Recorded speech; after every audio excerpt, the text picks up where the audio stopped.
오늘의 학습 개요입니다. 1교시 학습 목표, 드론의 비행 원리를 설명할 수 있다.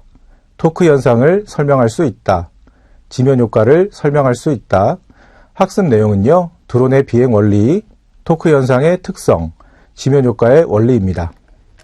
자, 오늘 학습에 들어가시기 전에 여러분들께서 한번 미리 생각을 해보시면 좋은 부분입니다. 내가 알고 있었던 드론의 비행 원리는 과연 어떤 것이었을까? 토크란 무엇인가? 지면 효과란 무엇일까?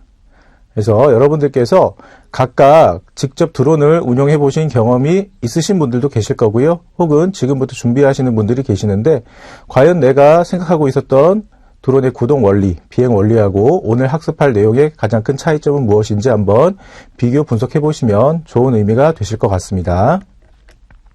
오늘의 목차입니다. 드론의 비행 원리 및 특성, 토크 현상, 비행체 이륙 원리, 멀티콥터 비행 원리, 지면 효과 순입니다.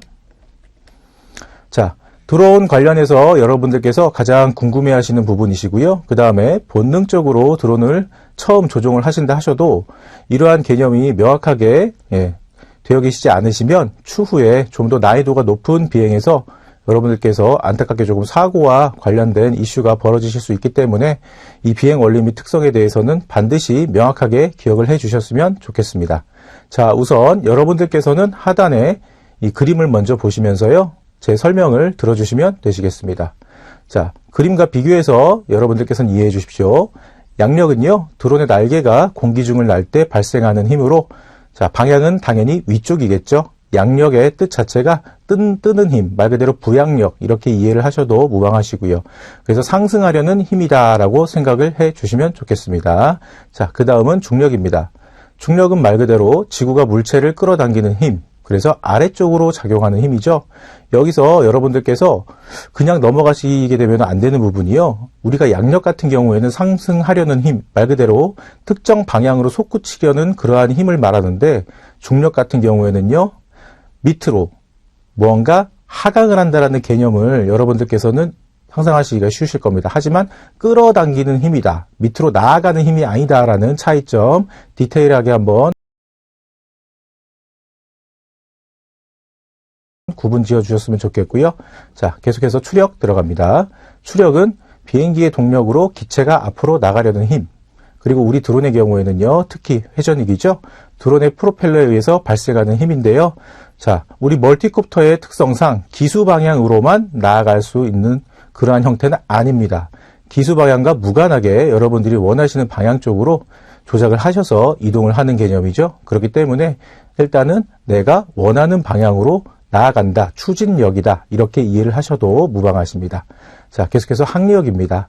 항력은 여러분들께서 추력과 빗대어서 비례하는 것이다 라고 먼저 이해를 해주시면 학습하시기 편할 것 같고요. 추진력이다 라고 생각을 해주셔도 무방하십니다. 그런데 이제 추력 같은 경우에 추진력이고 항력 같은 경우에는 저항력이다, 이렇게 비례해서 생각을 하시면은 처음 들으시는 분들도 이해하시기는 조금 더 쉬우시겠죠. 자, 그래서 항력은요, 드론이 앞으로 나아가는 것에 대해서 저항하는 힘으로 드론을 뒤로 잡아당기는 힘입니다. 그래서 말 그대로 저항이 생기기 때문에 무언가 나아가는 부분이 힘들다라는 이러한 인식은 쉬우실 겁니다. 하지만 항력 역시 마찬가지로 뒤로 잡아당기는 힘이다라는 식으로 여러분들이 명확하게 구분지어서 학습을 해 주셔야 추후에 좀 더 깊이 있게 학습하시는데 도움이 되실 겁니다. 자, 그러면 조금 더 구체적으로 항력을 발생시키는 주요한 요인 중에 외력을 한번 설명드리도록 하겠습니다. 일단 추력이 강하면 강할수록 저항하는 힘, 항력은 비례해서 강해지겠죠. 그런데 이러한 부분과 전혀 무관하게 우리가 쉽게 말씀드려서 기상 조건 같은 거를 예를 들 수가 있겠습니다. 그래서 외부의 힘, 외력, 이렇게 이해를 해 주시고요. 대표적인 외력으로는요, 기온, 기압, 습도, 구름, 강수, 시정, 바람 등이 있겠습니다. 자, 계속해서 비행 원리 및 특성입니다. 드론에 작용하는 힘의 순서는요, 양력, 중력, 추력, 항력, 이러한 순으로 제가 표기를 해드렸는데요. 이 표기를 보시면요, 순간적으로 여러분들 머릿속에는 떠오르시는, 연상되시는 장면이 있을 겁니다. 말 그대로 드론 자체가 시동이 걸리고 나서 이륙을 하고 그 다음에 이동하는 이러한 현상이 여러분들 머릿속에 이미지가 되어 계실 겁니다. 자, 그래서 우리가 이해하는 데 있어서는 굉장히 어렵지 않습니다. 상승을 목적으로 하는 상승 비행은요, 당연히 양력보다 중력이 커야 됩니다. 그렇기 때문에 우리가 이렇게도 표현을 해볼 수가 있겠네요. 소형 드론이든 대형 드론이든 일단 중력 자체는요, 기체 자체의 무게하고도 똑같은 개념이죠. 그래서 저번 주차에 제가 말씀드렸다시피 중력은요, 무게로 생각을 하셔도 무방하십니다. 자, 가속 비행은요, 마찬가지입니다. 나아가려고 하는 추진력이요, 저항하려고 하는 항력보다 당연히 커야지만 특정 방향으로 가속을 할 수 있겠죠. 자, 수평 비행에 대해서는 처음에 이제 학습을 하시는 분들이 조금 헷갈리실 수가 있습니다. 이 표를 보시면요, 양력과 중력이 동일하다 했었을 때 우리 기체의 형태, 기체가 기울까요? 아니면 그 자리에서 수평을 유지하고 있을까요? 이러한 모습을 연상하시면 이해하시기가 쉬우실 겁니다. 우리 같은 경우에는 주로 회전익 드론이기 때문에 호버링 상태다라고 생각을 하셔도 되시는데, 여기서 만약에 가속 비행이 추가가 된다 하면요, 여러분들께서 어떻게 조작을 하시면 되실지에 대해서 한번 생각을 해보시는 것도 재미있을 것 같습니다. 자, 계속해서 남아있는 등속 비행입니다. 등속 비행은요, 추력하고 항력이 동일할 때입니다. 방금 말씀드렸던 수평 비행하고는 전혀 다른 개념입니다. 등속 비행이라는 개념은요, 속도의 변화 없이 꾸준히 특정 방향으로 비행을 하는 것을 말씀드리는 겁니다. 그래서 수평 비행 말씀드렸을 때는요, 양력과 중력이 동일하기 때문에 우리가 호버링을 연상하시기가 쉬우신데, 등속 비행 같은 경우에는요, 수평 비행과 동일시해서 여러분들이 헷갈리시면 절대 안 되십니다. 그래서 흔히 여러분들께서 차량으로 이동을 하실 때 순항 모드인 크루저 모드가 있을 겁니다. 그러한 형태를 생각을 하셔서 속도 변화 없이 일정하게 쭉 나아간다, 이러한 형태를 등속의 개념으로 기억을 해주시면 되시겠습니다. 자, 계속해서 토크 현상에 대해서 설명을 드리도록 하겠습니다. 토크는 제가 앞선 주차에서 한번 설명을 드렸죠. 그래서 우리는 회전이 특히 고정 피치 성격을 가지고 있는 드론을 여러분들이 주로 활용을 하시다 보니까 토크에 대한 이해도가 반드시 필요하십니다. 그래서 토크의 사전적 의미는요, 말 그대로 회전하는 힘 자체를 말하는 겁니다. 자, 그런데 단순하게 회전을 의미하는 힘이다라는 거에서 우리가 꼭 기억해야 되는 부분은 무엇일까요? 제가 다시 한번 똑같은 예를 한번 가지고 와 봤는데요. 여러분들의 이해를 가장 먼저 돕기 위해서 평소에 우리가 활용할 수 있는 장비들, 맞닥뜨릴 수 있는 상황들을 저는 조금 예를 좀 주로 들고 싶습니다. 그래서 핸드드릴을 통해 가지고요, 여러분들께서 나사 못 혹은 우리가 피스라고 부르는 것들이 있죠. 그러한 것들을 활용을 하실 때에는요, 자, 나사 강선이 오른쪽으로 회전하게 되어 있는 형태다라고 가정을 했었을 때, 여러분들께서 그러한 핸드드릴을 사용하셨을 때 오른쪽으로 드릴이 계속해서 나사와 동시에 오른쪽으로 회전을 하면서 두루루루 바뀌기 시작하겠죠. 그런데 마지막 끝까지 벽면 끝에 나사가 확 바뀌었을 때 순간적으로 핸드드릴은요, 왼쪽으로 핑 하고 도는 그러한 현상들 마주치신 경험이 있으실 겁니다. 이것이 바로 토크를 이해하기 가장 쉬운 예인데요. 한마디로 회전하는 방향의 반대쪽으로 물리력이 작용하는 겁니다. 그래서 설명에서 보시는 바와 같이 모터에서 발생한 회전력이 프로펠러에 전달이 되어서 시계 방향으로 회전하는 경우에는요, 이에 대한 반작용으로서 프로펠러에 연결되어 있는 기체가 모터 회전 방향의 반대 방향인 반시계 방향으로 회전하려는 그런 물리력이 발생한다라는 거죠. 그래서 우리가 뉴턴의 가장 유명한 법칙 중에서 작용, 반작용의 법칙을 예를 들 수가 있습니다. 그래서 토크는 프로펠러의 회전 반대 방향으로 기체가 회전하는 현상이다, 이렇게 이해를 해주시면은 학습하시기에 도움이 되실 것 같습니다. 자, 그렇다면 여러분들께서 일단 의문이 생기실 수가 있습니다.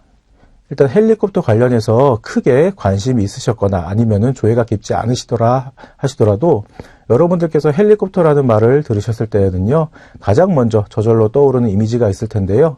이제 어느 정도 학습을 하셔서 수준이 올라가셨다 보니까 이러한 부분에 대해서 여러분들이 관심이 당연히 있으시겠죠. 말 그대로 헬리콥터 같은 경우에는요, 멀티콥터처럼 서로 마주보는 쪽에 이렇게 반대 방향으로 회전할 수 있는 프로펠러가 있지는 않습니다. 그래서 헬리콥터 같은 경우에는요, 로터 블레이드라는 용어를 많이 쓰는데요. 이 로터 블레이드가 예를 들어서 메인 로터 하나에 딱 장착이 되어 있기 때문에, 그렇다면은 이 헬리콥터 같은 경우에는 이 프로펠러가 오른쪽으로 회전하게 되어 있다 했었을 때 물리력은 왼쪽 방향으로 작용을 할 텐데 어떻게 기수가 틀어지지 않고 그대로 정면을 유지한 상태에서 비행이 가능할까라는 의문이 생기실 수가 있습니다. 그래서 이러한 의문점 제가 지금부터 해결해 드리도록 하겠습니다. 자, 말 그대로 프로펠러가 반시계 방향으로 돌게 되면요, 기체는 시계 방향으로 토크가 작용하겠죠. 그런데 헬리콥터의 구조를 잘 보시면요, 테일 로터라고 부르는 우리말로 꼬리 날개죠. 이 꼬리 날개 자체가 왼쪽 측면에 설치가 되어 있기 때문에 왼쪽으로 이렇게 공기를 밀어내겠죠. 그래서 반작용력이 헬기의 꼬리의 오른쪽으로 작용을 하기 때문에 이러한 토크가 상쇄되는, 말 그대로 안티 토크, 우리말로 그냥 반토크라고 부르는 그러한 현상이 벌어지기 때문에 기수 방향이 특정 방향 쪽으로 계속해서 회전하지는 않습니다. 그래서 여러분들께서 헬리콥터를 맞닥뜨리셨을 때는요, 이러한 토크 관련해서 이해를 한번 해보시고요. 그 다음에 조금 더 깊게 들어가 보면요, 우리 멀티콥터는 주로 고정 피치이지만 헬리콥터 같은 경우에 제가 뭐라고 설명을 드렸었죠? 가변 피치입니다. 그래서 이러한 부분을 꼭 기억해 주십시오. 자, 계속해서 비행체 이륙 원리입니다. 양력 발생 관련해서 주로 말씀을 드리고 싶고요. 이러한 양력을 관련해 가지고 여러분들이 이해하시기 쉬운 원리 중에 하나가 대표적인 게 베르누이 원리입니다. 자, 비행기 날개의 단면을 보시면요, 앞쪽이 위로 불룩하게 생긴 형태입니다. 유심히 나중에 잘 보시게 되시면요, 절대 수평으로 생겨 있지 않다라는 걸 여러분들이 깨달으실 겁니다. 이러한 모양 때문에 날개를 스쳐 지나가는 공기의 압력에 불균형이 발생됩니다. 베르누이의 원리란 유체역학에서 유체의 유속이 빨라지면 그 유체가 점유하고 있는 공간의 압력이 낮아진다라는 겁니다. 한 번에 이 문장을 보셨을 때 이해가 어려우신 분들이 계실 수가 있는데요. 제 손을 한번 봐주십시오. 여러분들께서 만약에 학습하시다가 여유가 되시면요, A4 용지 2개를요, 이렇게 손하고 손가락 사이에 끼우셔서 5cm 정도 한번 간격을 줘보십시오. 그 상태에서 가운데로 입김을 후 하고 불어보셨을 때 과연 종이가 어떻게 될까요? 가운데 쪽으로 들어가는 이제 바람은요, 압력차가 생기고 위쪽에 있는 종이가요, 밑으로 유선형으로 이렇게 입구가 좁아지는 그러한 현상을 보실 수가 있습니다. 이러한 현상이 대표적으로 베르누이 원리를 이해하시기가 가장 쉬운 하나의 예입니다. 자, 계속해서 비행기 날개의 단면을 보면 앞쪽이 위로 불룩하게 생긴 형태다라는 것을 꼭 기억을 해 주시고요. 하단에 있는 이미지가 그러한 고정익 비행기의 날개를 단면적으로 잘라서 보여드리는 예가 되겠습니다. 비행기 날개 단면은요, 위쪽이 불룩하고 아래쪽은 평평하죠. 그렇기 때문에 위쪽으로 스쳐 지나가는 공기는요, 위쪽, 한마디로 이해하시기 쉽게 말씀드리면요, 평평한 도로가 아니고 과속 방지턱이 하나 있는 것처럼 그러한 형태가 되어 있죠. 그렇기 때문에 돌아서 가야 되는 그러한 현상이 벌어진다라고 예를 들 수가 있는데요. 그렇기 때문에 속도가 훨씬 더 빨라집니다. 그래서 따라서 비행기 날개 위쪽 압력이 낮아지면서 아래쪽의 높은 압력으로 인해서 비행기가 저절로 떠오르게 되는데요. 이것 자체를 우리가 양력이라고 부를 수가 있겠죠. 그래서 제가 방금 설명드렸던 내용들을 잘 기억하시면서 그림을 한번 유심히 보시면요, 이해하시기가 쉬우실 겁니다. 고정익 항공기의 날개를 단면을 예를 들어서 이렇게 보여드리지만 우리 같은 경우에는 회전익 중에서 주로 고정 피치이기 때문에 이 피치 각도 관련해 가지고 생각을 해보시면요, 이해하시기가 훨씬 더 쉬우실 겁니다.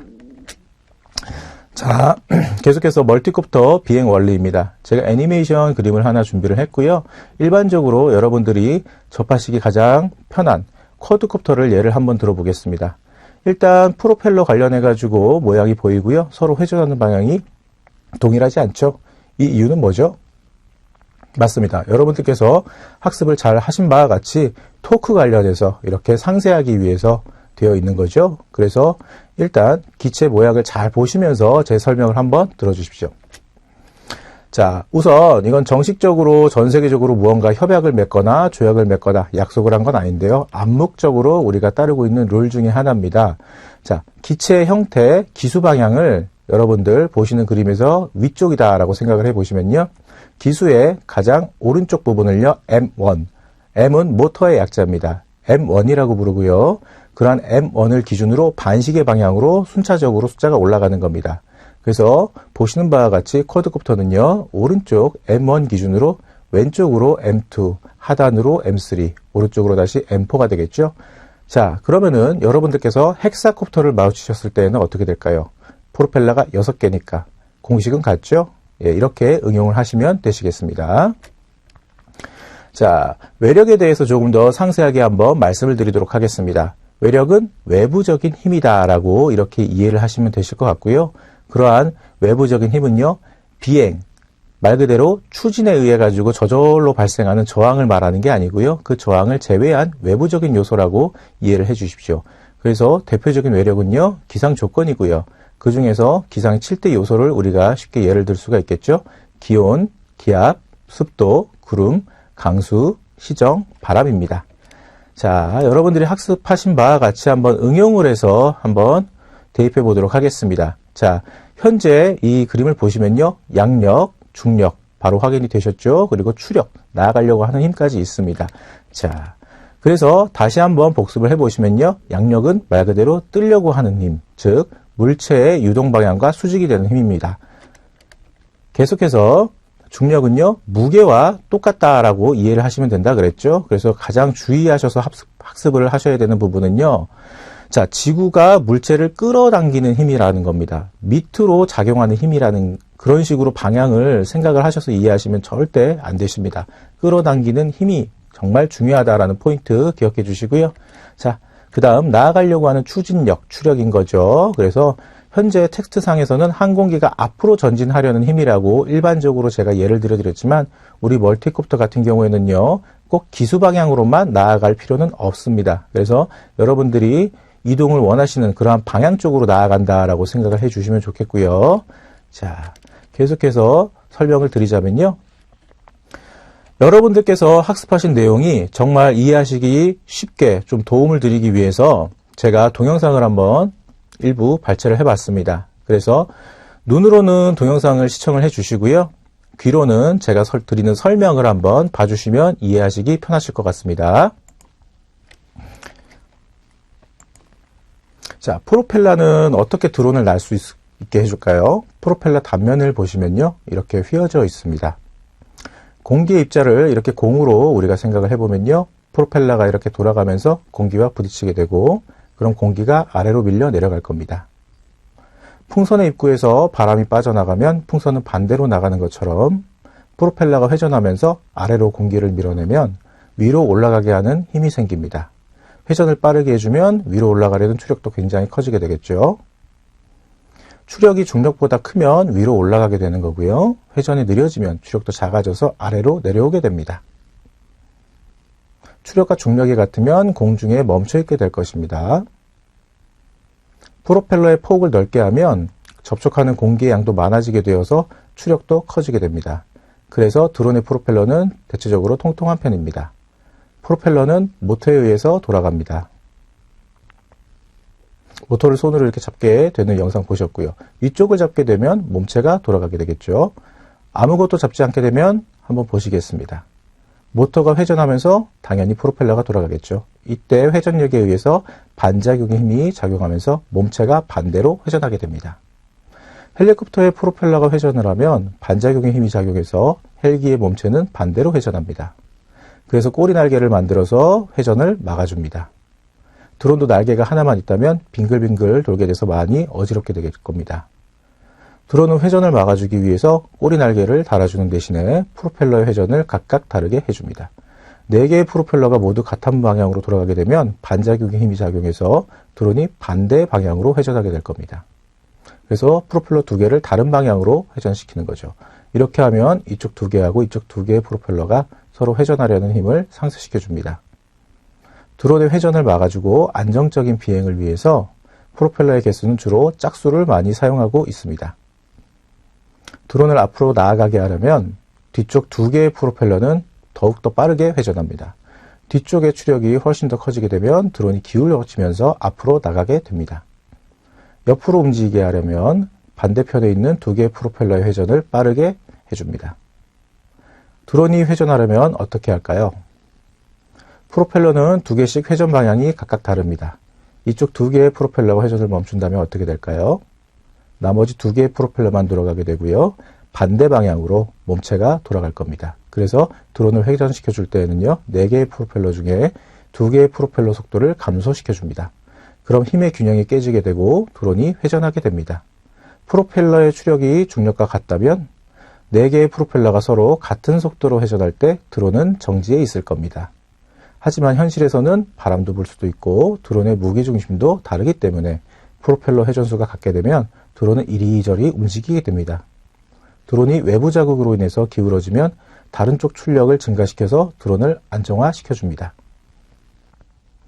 자, 여기까지 여러분들께서 보셨는데요.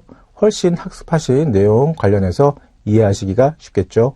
마지막 지금 손가락으로 드론이 제자리 정지 비행, 호버링 상태에서 손가락으로 살짝 눌러줬었을 때 기체가 다시 돌아오는 이러한 현상을 보셨는데요. 이건 말 그대로 GNSS, 즉 GPS 위성 신호를 잡아서 기체 자체가 자기 현재 위치를 기억하고 있는 GPS 모드일 때만 가능한 거죠. 그래서 GPS의 도움이 없는 상태, 흔히 우리가 에띠 모드라고 이야기하는 자세 모드에서는요, 절대 이렇게 시도하면은 기체가 알아서 돌아오지 않겠죠. 그래서 이러한 부분을 유심히 꼭 기억을 해 주시고요. 오늘 학습하신 내용 관련해서 동영상 내용을 통해서 구체적으로 쉽게 이해를 해 주시면 되시겠습니다. 자, 지면 효과에 대해서 설명드리겠습니다. 말 그대로 지면 효과는요, 그라운드 이펙트라고 부르는 현상입니다. 이 지면 효과는요, 드론이 지면 가까이에서 제자리 비행 시에 공기의 하향 흐름이 지면에 부딪히면서 드론과 지면 사이에 공기를 압축하고 공기 압력을 높여서 제자리 비행 위치를 유지시켜 주는데 도움을 주는 일종의 쿠션 역할을 합니다. 드론은 지면 효과에 의해서 추력을 절감할 수 있고요. 드론이 제자리 비행을 하는 동안 주로 프로펠러 직경 높이까지 효력을 발생합니다. 이러한 현상을 제가 손동작을 조금 빗대어서 설명을 드리도록 하겠습니다. 자, 우선 우리는 비행을 하기 전에는요, 기체가, 제 손이 지면이다 했었을 때 기체가 이렇게 착륙해 있는 상태겠죠? 이 상태에서 프로펠러가 회전을 해가지고 프로펠러 밑에 쪽, 말 그대로 아래 방향이죠? 아래 방향 쪽으로 공기를 밀어내는 그러한 힘을 발생시킬 겁니다. 그래서 순간적인 추력이 이제 양력으로서 변화되면서 우리가 드론이 뜨게 되는데요. 이때 하향풍, 프로펠러가 발생시키는 하향풍은요, 그림에서 보시는 바와 같이 밑으로 이렇게 내려가게 되겠죠. 그러면서 그러한 하향풍이 지면에 맞고 튕겨서 다시 올라오려고 하는 이러한 습성이 있습니다. 그래서 일반적으로 우리가 배터리를 사용을 해서 주 동력원으로서 드론을 운영을 하는 데 있어서 최초의 이러한 지면 효과 덕분에 배터리 효율도 조금은 감소하는 겁니다. 기체 자체가 이렇게 뜬다라는 것 개념은요, 말 그대로 쿼드콥터 기준에서 4개의 프로펠러가 순간적으로 모터 RPM이 최대화로 올라간 이후에 빠른 회전력에 의해서 뜨는 현상이죠. 그렇기 때문에 모든 드론은요, 이륙을 할 때 배터리 소모가 굉장히 심합니다. 그런데 이러한 부분은요, 이론적인 부분인 거고요. 실제 이러한 역학 관련해 가지고 지면 효과라는 것이 발생하기 때문에 조금은 상대적으로 수월한 상태에서 이륙을 한다. 그래서 이렇게 생각을 하시면 되겠네요. 이렇게 순간적으로 팍 퍼지는 쿠션 효과가 발생된다라는 겁니다. 그런데 과연 이러한 지면 효과는 우리한테 방금 말씀드린 바와 같이 좋은 점만 있을까요? 거꾸로 한번 생각을 해보시면 어떻게 될까요? 자, 우리가 제자리에서 정지 호버링 상태에서 천천히 착륙을 위해서 랜딩 시도 이렇게 하강을 한다고 하겠습니다. 그러한 경우 지면하고 점점 기체가 가까워지면 가까워질수록 기체의 프로펠러가 발생시키는 하향풍은 어떻게 될까요? 점점 세지겠죠. 말 그대로 지면하고 가까워지기 때문에 지면에 맞고 튕겨져서 올라오는 하향풍의 영향 역시 굉장히 셀 겁니다. 그래서 착륙을 할 때는요, 조금은 우리에게 큰 부담을 줄 수가 있다라는 겁니다. 우리는 말 그대로 회전액이고요. 일반적으로 여러분들이 사용하시는 민수용 드론 대부분은요, GPS 모드에서 사용을 하십니다. 그래서 GPS 모드조차에서도 일단은 기체 스스로가 자기 위치를 기억하고 있기 때문에 최대한 그 위치에서 천천히 오차범위 없이 착륙을 하려고 FC가 판단을 해서 착륙을 시도를 할 겁니다만, 이 하향풍 관련해서 영향을 굉장히 많이 받는다 하면요, 어느 쪽 방향인지 우리가 예측은 할 수 없지만 살짝 그 포인트를 벗어나서 착륙을 할 수 있다는 거죠. 그렇기 때문에 특히 비상 상황 혹은 필요에 의해서 우리가 GPS의 도움을 끄는 에띠 모드, 자세 모드에서 운용 시 착륙을 할 때는요, 특히 주의하셔야 됩니다. 우리는 가시거리권 내에서 주로 사람의 육안으로 기체를 눈으로 보면서 조종을 하시는 비행을 하시기 때문에 착륙 시에는요, 자, 좌우로 이동하는 그러한 형태는요, 여러분들이 속도감이나 거리감을 파악하시는데 문제가 없습니다. 그런데 아직 경험이 많이 없으신 분들은요, 자세 모드 착륙 시에 내 기체가 좌나 우로 이동하는 것은 파악하기가 쉽지만 앞뒤로 이동하시는 것 관련해서는요, 인지하시기가 어려운 경우가 많습니다. 그래서 만약에 국가 자격증 취득을 하신 분이시거나 혹은 국가 자격증 취득을 위해서 미리 선행 학습을 하신 분들은요, 정상 접근 및 착륙 실시라는 코스에서 특히 왜 자세 모드에서 착륙을 할 때 내 의지와 상관없이 기체가 앞쪽 혹은 뒤쪽으로 밀렸을까라고 생각을 해보시면요, 이러한 현상은요, 대표적으로 우리가 지면 효과의 단점을 확인할 수 있는 그러한 현상이 되겠죠. 그렇기 때문에 일단 지면 효과를 편안하게 이해하시기 위해서는요, 장점과 단점 이 두 가지로 우선 분류를 하셔서 기억을 하시면 좋을 것 같습니다. 장점은요, 기체가 이륙을 할 때 도움을 준다라고 우리가 줄여서 말씀할 수 있겠죠. 자, 그러면 단점 같은 경우에는 어떻게 될까요? 오히려 착륙을 시도할 때 방해가 되는 요소 중에 하나다라고 생각을 하시면 좋겠습니다. 자, 오늘의 키포인트입니다. 토크는요, 회전하는 방향의 반대 방향으로 물리력이 작용합니다. 헬리콥터는 꼬리 날개가 토크를 상쇄시켜줍니다. 지면 효과는요, 앞서 제가 강조해드렸다시피 장점과 단점으로 분류해서 이해하시면 편하십니다. 이륙 시 양력 발생 효율을 향상시켜주고요. 단점으로서는요, 착륙 시 하향풍이 저항을 발생시키는 개념이죠. 자, 학습 점검 한번 해보도록 할까요? 자, 첫 번째 문제입니다. 회전하는 방향의 반대 방향으로 물리력이 작용하는 현상은 어떤 걸까요? 이제 여러분들 정확히 기억하셔야 되는 개념이라고 제가 강조드렸죠? 자, 토크입니다. 이 토크 관련해서 반드시 기억을 해 주시고요. 두 번째 문제입니다. 회전익 드론의 이륙 시 도움을, 착륙 시 방해가 되는 효과는 어떤 효과일까요? 그렇죠. 지면 효과죠. 그래서 그라운드 이펙트다라는 거 꼭 기억을 해 주시면 여러분들이 원활하게 드론 조종하는 데 있어서 도움도 될 수가 있겠네요. 자, 토크는 회전하는 방향의 반대 방향으로 물리력이 작용을 한다. 멀티콥터는 이러한 토크를 안티토크, 말 그대로 반토크로 상쇄하기 때문에 비행이 가능하다. 지면 효과 때문에 자세 모드 착륙 시에는요, 각별히 주의가 필요하다라는 부분을 꼭 기억해 주시기 바랍니다. 자, 오늘 참고 자료였고요. 자, 차시 예고입니다. 2교시는 드론의 조종법에 대해서 우리가 같이 학습하도록 하겠습니다.